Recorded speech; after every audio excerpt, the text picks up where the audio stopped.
வணக்க மக்களே, welcome to the Fender show. இன்னைக்கு ஷோல நம்ம பார்க்க போறது ஃபைண்ட் மீ ஃபாலிங் அப்படின்ற ஒரு இங்கிலீஷ் மூவியோட ரிவ்யூ. இந்த படம் பாத்தீங்கன்னா நெட்ஃபிளிக்ஸ் ஓடிடி ஆப்ல அவைலபிளா இருக்கு, தமிழ் டப்பிங்லயுமே அவைலபிளா இருக்கு.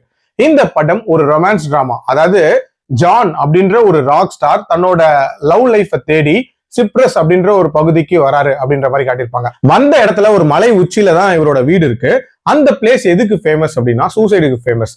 அதாவது வெளியூர்ல இருந்துலாம் வந்து அந்த இடத்துல சூசைட் பண்ணிட்டு போவாங்க அப்படின்ற மாதிரியான ஒரு இடம். இன்ஃபேக்ட் ஸ்டார்டிங்லேயே ஒரு சூசைட் நடக்கிற மாதிரி காட்டியிருப்பாங்க. சோ இதை தடுக்கிறதுக்காக இவர் முயற்சி பண்ணிட்டு இருக்காரு. அதே நேரத்துல அந்த ஊர் மக்களோடையும் பழக ஆரம்பிக்கிறாரு. அப்ப மெலினா அப்படின்ற ஒரு பொண்ணோட சிங்கிங்க வந்து பார்ல பாக்குறாரு. அந்த பொண்ணு கூட இவருக்கு ஒரு விதமான ஃப்ரெண்ட்ஷிப் அப்படின்றது உண்டாகுது. அண்ட் சியா அப்படின்ற ஒரு லேடியையும் பாக்குறாரு. இந்த லேடி கூட இவருக்கு ஆல்ரெடி ஒரு விதமான ரிலேஷன்ஷிப் அப்படின்றது இருந்திருக்கு. அந்த ரிலேஷன்ஷிப் என்ன அப்படின்றது மர்மமாவே இருக்கும். அண்ட் ஒரு நாள் அந்த லேடியை டேட்டிங் கூப்பிடுறாரு. எதிர்பாராத விதமா அந்த மெலினாங்கிற பொண்ணும் அந்த வீட்டுல இருக்காங்க. சோ இந்த மூணு பேரும் சந்திச்சதுக்கு அப்புறமாட்டி என்ன மாதிரியான சம்பவங்கள் நடக்குது, மெலினா யாரு, சியா யாரு, அண்ட் டுவர்ட்ஸ் எண்ட் இவரோட லைஃப்ல என்னென்ன மாதிரியான சம்பவங்கள் நடக்குது அப்படின்ற மாதிரி நிறைய விஷயங்களை சொல்லக்கூடிய ஒரு படம் தான் இந்த படம். எனக்கு இந்த படத்துல பிடிச்ச விஷயம் அப்படின்றது அந்த மூணு பேரும் சந்திக்கக்கூடிய அந்த பிரேக்கிங் பாயிண்ட் இருக்குல்ல, அந்த மொமெண்ட் அப்படின்றது ரொம்பவே ஒரு ஸ்வீட்டான மொமெண்டா அமைச்சிருந்தாங்க அப்படின்னே சொல்லலாம். அதுக்கப்புறம் நிறைய விஷயங்கள் ரிவீல் ஆகிற மாதிரி காட்டியிருப்பாங்க. அதே மாதிரி இந்த கதையில அந்த ஸ்டார்டிங்ல காட்டக்கூடிய அந்த சூசைட் இன்ட்ரோ அப்படின்றதுமே ஒரு வித்தியாசமான இன்ட்ரோவா இருந்துச்சு. பட் அது இந்த படத்துக்கு பெரிய லெவல்ல எந்த கான்ட்ரிபியூஷனும் தரல. பட் ஸ்டில் ஒரு சீன் வச்சிருப்பாங்க, அந்த சீனுமே ப்ராப்பரா வச்சிருந்தாங்க அப்படின்னே சொல்லலாம். அதே மாதிரி அந்த சிப்ரஸ் அப்படின்ற அந்த கண்ட்ரி, அவங்களோட கல்ச்சர் அப்படின்றதுமே ரொம்பவே நீட்டா கவர் பண்ணிருப்பாங்க.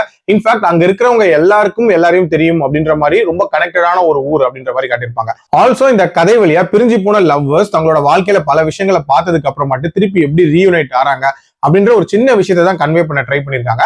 அதை டு அன் எக்ஸ்டென்ட் நல்லாவே கன்வே பண்ணிருக்காங்க.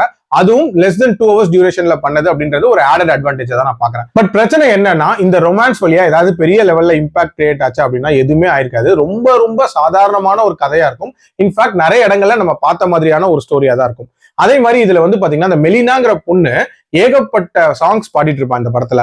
பட் மியூசிஷியன் சொல்லக்கூடிய நம்ம ஹீரோ வந்து பெரிய லெவல்ல கான்ட்ரிபியூட் பண்ணிருக்க மாட்டாரு. கேட்டா அவரை தான் ராக் ஸ்டார் அப்படின்ற மாதிரி இதுல சொல்றாங்க. அதே மாதிரி இதுல ஒரு கர்ப்பமான பொண்ணை வந்து காப்பாத்துற மாதிரியான ஒரு சீக்வன்ஸை காட்டுவாங்க. அது வரைக்கும் ஓகே தான். பட் அன்னைக்கே பிரசவம் ஆகிற மாதிரியான காட்சிகள் எல்லாம் வச்சது அப்படின்றது ஃபோர்ஸ்ஃபுல்லா ஆட் பண்ண மாதிரி தான் இருந்துச்சு. அதே மாதிரி அங்க இருக்கக்கூடிய மக்கள் எல்லாருமே ரொம்ப கனெக்டடா இருப்பாங்கிற ஒரு விஷயத்த ஸ்டார்டிங்லேயே சொல்லிடுவாங்க.